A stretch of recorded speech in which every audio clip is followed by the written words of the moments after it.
Balalar, bugün biz uy jonivorlariмен tanışamiz.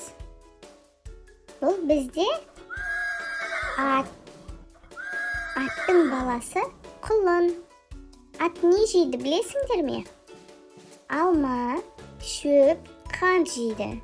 Бұл bizde sıyır. Sıyırдың balası бұзау. Sıyır bizge ne berеді? Sıyır bizge süt berеді. Бұл түйе. Түйе бір және екі өркешті болады. Түйенің баласы бота. Түйе сусыз 10 күннен 14 күнге дейін жүре алады. Сосын түйелер қатты түкіреді. Бұл бізде есек. Есектің баласы қодық. Бұл ешкі.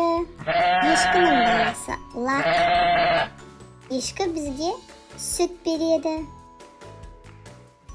Бұл бізде қой. Қойдың баласы қозы.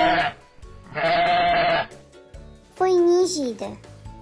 Қой шөп жейді. Бұл бізде тауық. Тауықтың баласы балапан. Ал папасы қораз. Тауық не жейді? Жем жейді. Тауық бізге не береді? Жұмыртқа береді.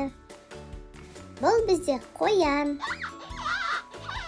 Қоянның баласы көжек. Ал қоян не жейді? Капуста мен шөп жейді. Бұл бізде ит. Иттің баласы күшік. Ит не жейді? Сүйек жақсы көреді және тәтті нандар жақсы көреді. Ал бұл мысық.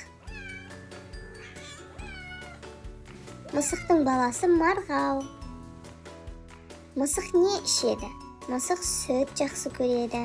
Осымен үй жануарларымен таныстық. Сенің үйіңде қандай жануар бар? Каналға тіркелуді ұмытпа.